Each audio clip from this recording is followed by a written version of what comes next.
Hello, good morning students. Welcome to the Sun Public School online classes. Today we going to read our Sanskrit grammar chapter first Varn Parichay of class 8th. Now we read first chapter in grammar. We have read in Sanskrit book 4 chapter. Now we read our Sanskrit grammar first chapter. Chapter का नाम है वर्ण परिचय। वर्ण के बारे में आप जानते हैं, और वर्ण यानी कि होता है जो अक्षर होते हैं वो।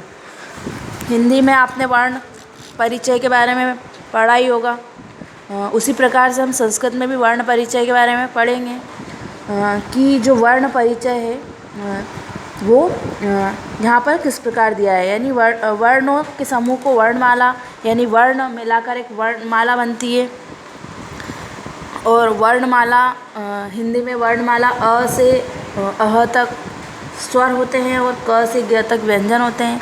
इसी तरह से हम संस्कृत में भी यहाँ पर पढ़ेंगे। तो आइए हम स्टार्ट करते हैं। भारतीय आर्य भाषाओं का मूल संस्कृत भाषा है, यानी कि भारतीय जो आर्य भाषा है उसका मूल क्या है, संस्कृत भाषा है। यानी कि संस्कृत भाषा में ही यह लिखा गया है। संस्कृत शब्द किससे बना हुआ है? सम प्लस क्री प्लस क, यानी कि ये 3 शब्दों से बना हुआ है, जिसका अर्थ है शुद्ध परिमार्जित भाषा।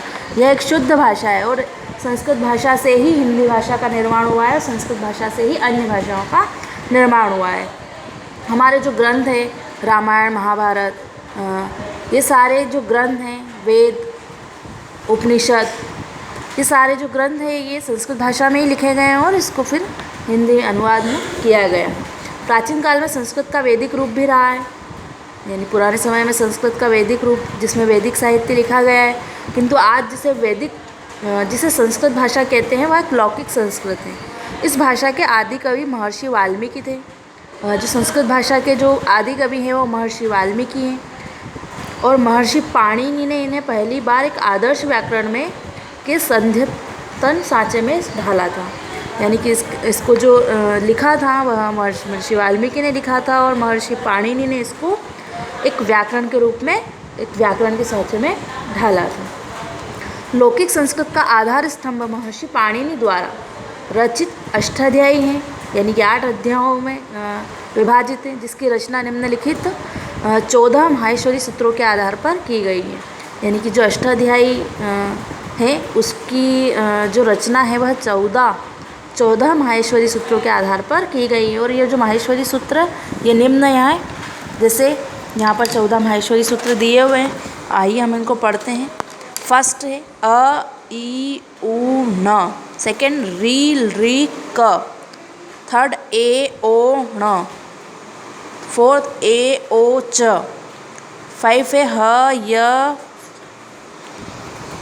व र ट, 6 ल ण, 7 न म ण न म, 8 झ भ ण, 9 घ ढ ध श, 10 ज ब ग ड द श, 11 ख फ छ ठ थ च ट त व, 12 क प य, 13 श स र, 14 है ह ल। ये है 14 माहेश्वरी सूत्र है। इन माहेश्वरी सूत्र के आधार पर ही वर्ण का हम परिचय देंगे। इन सूत्रों को भिन्न भिन्न खंड प्रत्याहार कहलाते हैं।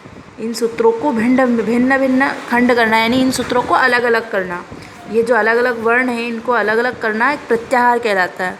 इनमें प्रमुख प्रत्याहार, यानी कि इनको मिलाकर, ये जो वर्णमाला है इनको मिलाकर एक 2 बनते हैं। एक वह बनता है स्वर और एक बनता है व्यंजन।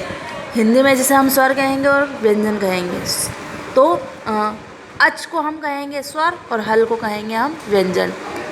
जिस प्रकार हम हिंदी में स्वर को अ से अह तक वर्ण को अच स्वर कहते हैं, उसी प्रकार से उसको हम संस्कृत में अच कहेंगे, और जो व्यंजन है उसको हम क्या कहेंगे, हल कहेंगे। अच प्रत्याहार के अंतर्गत सभी स्वर आते हैं, जैसा अभी मैंने आपको बताया कि अच प्रत्याहार के अंदर स्वर आते हैं और हल प्रत्याहार के अंदर सभी व्यंजन परिगणित होते हैं। इसीलिए जिन शब्दों के अंत में व्यंजन होता है उसे हलंत और जिन शब्दों के अंत में स्वर होता है उसे अजंत। देखो, हलंत शब्द व्यंजन कहलाते हैं और अजंत शब्द स्वर कहलाते हैं। कुल मिलाकर प्रत्याहारों की सूत्र की संख्या होती है 42, यानी कि जो स्वर व्यंजन मिलाकर कितने होते हैं 42, जिनमें संस्कृत की संपूर्ण वर्णमाला समाहित हो जाती है, जो निम्न प्रकार है।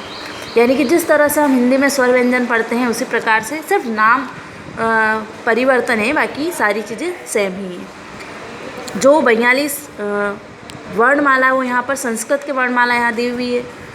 अण, अक, अच, अट, अण, अम, अश, अल, इक, इच, इण, उक, एन, एच, एच,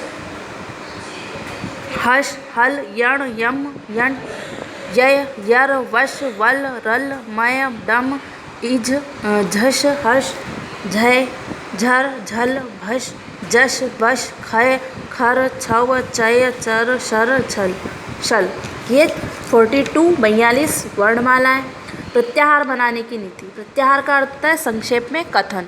माहेश्वरी सूत्रों से प्रत्याहार बनाने के नियम यहाँ पर दिए हुए हैं कि माहेश्वरी सूत्र से किस तरह से प्रत्याहार हम बनाते हैं, है ना, किस प्रकार से इसको अलग अलग करते हैं। सूत्रों के अंतिम अक्षर न और क, यानी कि इन सूत्रों में जो अंतिम अक्षर न और क आ रहा है वह प्रत्याहार में नहीं गिने जाते हैं। अंतिम अक्षर प्रत्याहार बनाने में साधन है।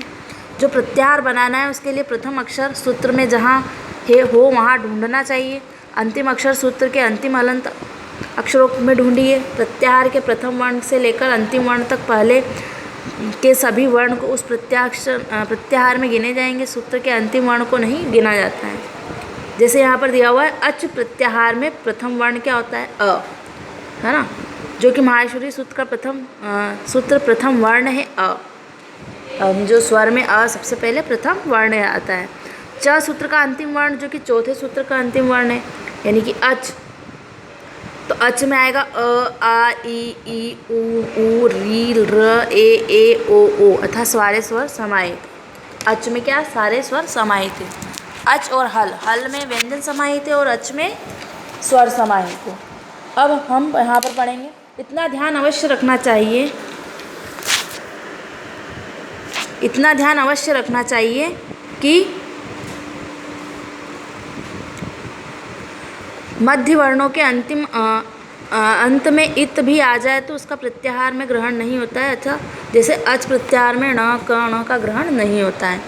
और वर्णमाला यानी वर्णों के समूह को वर्णमाला कहते हैं। वर्णमाला किसे कहते हैं, जो वर्ण का समूह होता है उसको वर्णमाला कहते हैं।